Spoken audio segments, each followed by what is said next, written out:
नमस्कार। मेरा नाम भाऊ तोरसेकर। आप देख रहे हैं प्रतिवाद।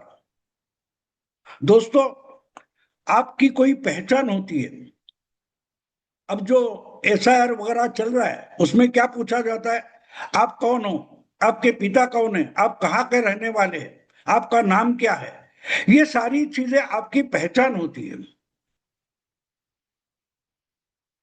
एक व्यक्ति की पहचान उसका नाम होता है, उसका मजहब, उसका धर्म होता है, उसकी जाति वगैरह जो कुछ है, स्कूल वगैरह, ये सारे आपकी पहचान होती है। वैसे ही कोई संगठन होता है, कोई संस्था होती है, कोई पॉलिटिकल पार्टी होती है, उसकी भी अपनी कोई पहचान होती है। आपको याद होगा, 14 साल पहले हमारे देश में एक बड़ा आंदोलन हुआ था। उसका अन्ना आंदोलन बोला गया है, लोकपाल आंदोलन बोला गया है। अरविंद केजरीवाल, मनीष सिसोदिया, शाजिया इल्मी, प्रशांत भूषण, किरण बेदी जैसे बहुत सारे लोग जो राजनेता नहीं थे, पॉलिटिकल पार्टी में नहीं थे, ऐसे लोग इकट्ठा होकर उन्होंने उस समय के सोनिया गांधी की, मनमोहन सरकार के खिलाफ आंदोलन छेड़ा था। देश में भ्रष्टाचार चरम सीमा पर पहुंचा था। 2G 4G अलग अलग घोटाले सामने आ रहे थे। सुप्रीम कोर्ट ने सीबीआई को बताया, तुम तो पिंजरे के तोते हो, मालिक बोलेगा वैसी भाषा बोलते हो, वैसी कार्रवाई करते हो, वगैरह वगैरह। आपको याद होगा उस समय जो भ्रष्टाचार चरम सीमा पर पहुंचा था, उसके खिलाफ एक आंदोलन खड़ा हुआ। उस आंदोलन का नाम था इंडिया अगेंस्ट करप्शन। और वो शुरू करने वाले, जो इनिशिएटर थे, शुरुआत करने वाले थे, उनका नाम था अरविंद केजरीवाल।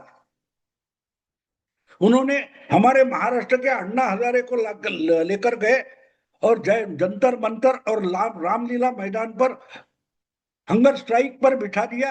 और मीडिया ने उनका साथ दिया तो मानो बड़ा आंदोलन हो गया। सरकार भी डगमगाने लगी। और उससे निकलकर केजरीवाल ने आगे अपनी एक पार्टी बनाई। उस वक्त केजरीवाल और अन्ना हजारे में झगड़ा हुआ था, विवाद हुआ था कि राजनीति यानी दलदल है, कीचड़ है। तो केजरीवाल ने अन्ना को जवाब दिया था कि कीचड़ साफ करना है तो कीचड़ में उतरना पड़ता है। अन्ना हजारे उससे अलग हो गए और बाकी सारे लोगों ने मिलकर केजरीवाल के साथ एक पार्टी बनाई थी जिसका नाम था आम आदमी पार्टी। और बड़े कट्टर ईमानदार लोगों की पार्टी। ये दिखाने के लिए सामने जो जो कोई पॉलिटिशियन होगा, राजनेता होगा, उसके खिलाफ केजरीवाल ने अनाप शनाप आरोप लगाना शुरू कर दिया था। कपिल सिब्बल हो, जो आगे जाकर केजरीवाल के ही वकील बने, अरुण जेटली, नितिन गडकरी, बहुत सारे लोगों की एक लिस्ट, सोनिया गांधी के दामाद, हर एक कोई पर जो जो पॉलिटिकल लीडर है वो करप्ट है, ऐसी एक बड़ी लंबी फेरिस्त लिस्ट केजरीवाल ने पत्रकारों को बताई थी। उन पर अनाप शनाप करोड़ों करोड़ों रुपए हजम करने का आरोप लगाया था और अपनी पार्टी बनाई जिसका नाम था आम आदमी पार्टी। 2013 के दिसंबर में पहली बार आम आदमी पार्टी ने चुनाव लड़ा था और दिल्ली में उनके 28 एमएलए चुनकर आए थे। बीजेपी को सत्ता से बाहर रखने के लिए कांग्रेस ने सत्ता गंवाई, फिर भी आम आदमी जो उनके खिलाफ लड़ी थी उसको सपोर्ट किया और केजरीवाल मुख्यमंत्री बन गए। और वहां से केजरीवाल को सत्ता का ऐसा चस्का लगा कि वो सत्ता पाने के लिए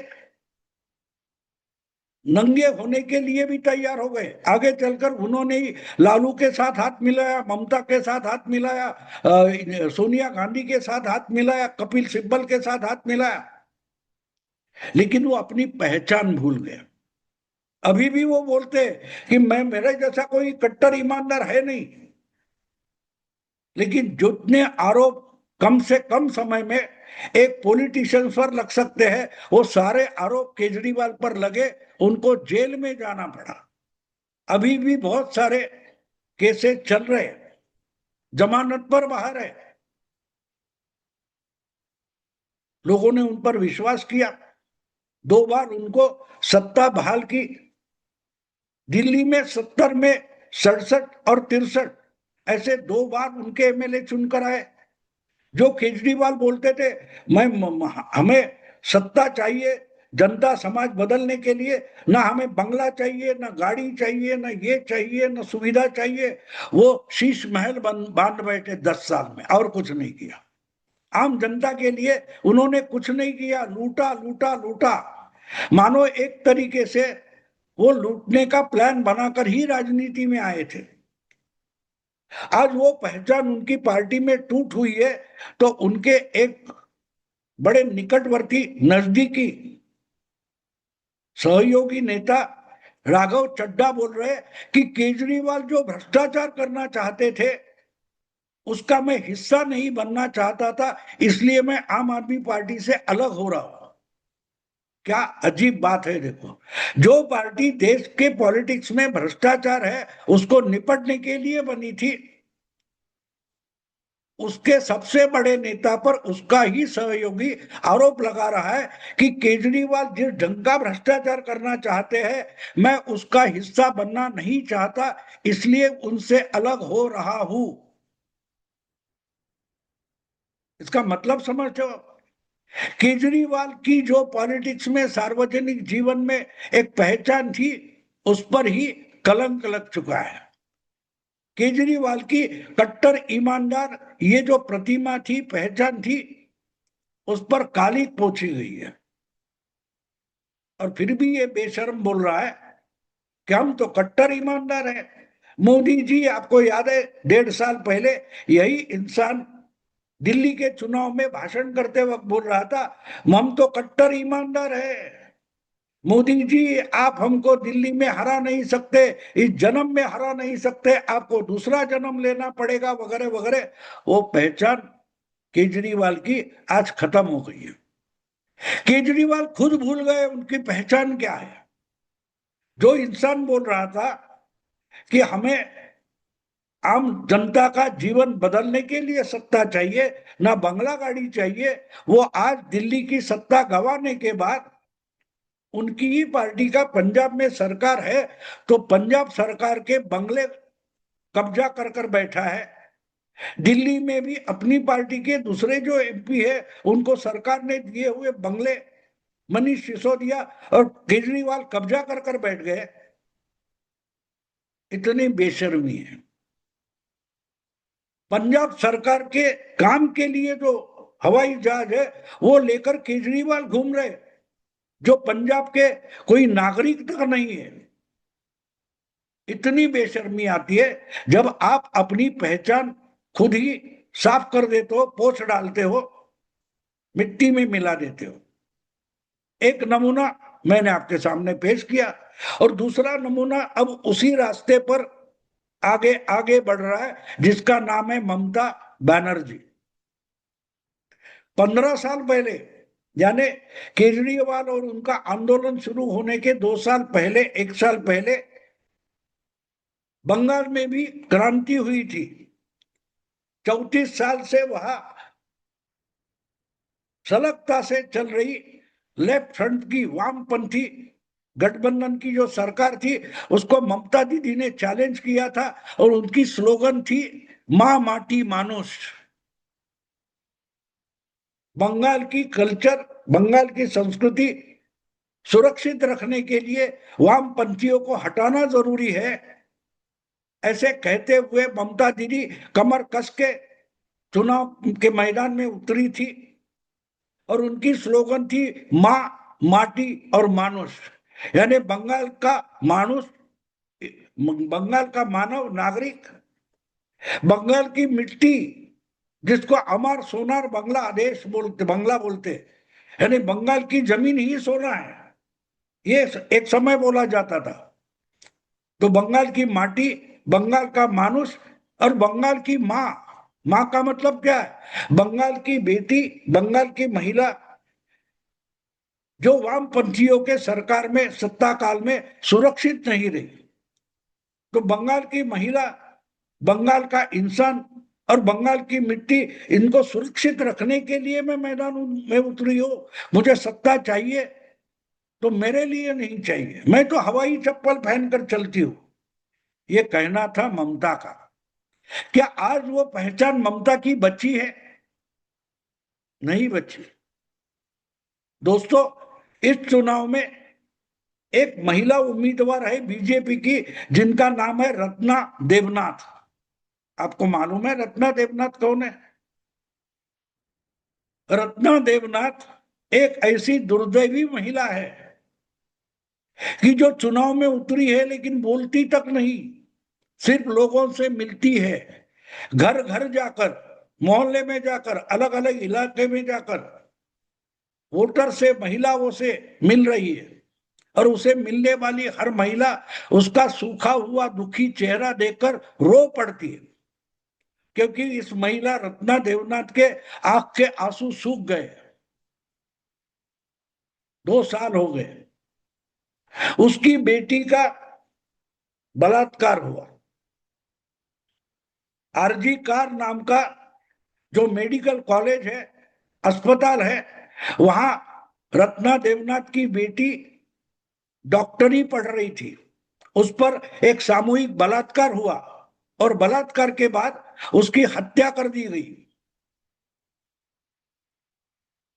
अपनी बेटी को न्याय मिले, जिन्होंने ये गुनाह किया उनको सजा मिले, इसके लिए उस रत्ना देवनाथ को आवाज उठानी पड़ी। लोग इकट्ठा हुए, कोर्ट ने दखल ली और कार्रवाई शुरू हुई, लेकिन ममता दीदी ने कुछ नहीं किया। आरोपियों को बचाने की कोशिश की। ममता की सरकार, ममता की पुलिस, ममता का प्रशासन गुनहगारों को संरक्षण देने के लिए उतर गया, बेटी को नहीं। जो ममता मां माटी मानुष करके आई थी, उसमें मां बेटी, उसकी इज्जत लूटने वालों को संरक्षण दिया, सुरक्षा वाल की। तो ममता की जो पहचान थी मां माटी मानुष, उसमें मां की इज्जत तो ममता ने ही लूट ली और लूटने वालों की मदद की। अब जब आप अपनी ही पहचान खराब करने लगते हो, तो आप अपनी पहचान मिट्टी में मिला देते हो, मिट्टी में मिला देते हो। ममता ने अपनी ही पहचान मिट्टी में मिला दी है कि ये संघर्ष करने वाली एक महिला है। अगर बंगाल में आज कोई महिला सुरक्षित नहीं है, और खुद ममता बोलती है कि शाम को 8 बजने के बाद घर से बाहर ना निकलना, महिलाओं ने शाम को 8 बजने के बाद घर से बाहर निकलने की जरूरत नहीं है, यानी मैं उनकी सुरक्षा की गारंटी नहीं दे सकती, तो आप किसकी गारंटी दे रहे हो कि 8 बजने के बाद बाहर निकलोगे तो बलात्कार होगा, मां पर, बेटी पर, बहन पर बलात्कार होगा? इसकी गारंटी का मतलब ममता बन गया। तो आपने मां की जो इज्जत है वो मिट्टी में मिला दी। इसका मतलब तृणमूल कांग्रेस नाम की पार्टी जिस आधार पर, जिस भूमि पर खड़ी थी, उसकी पहचान आपने मिट्टी में मिला दी।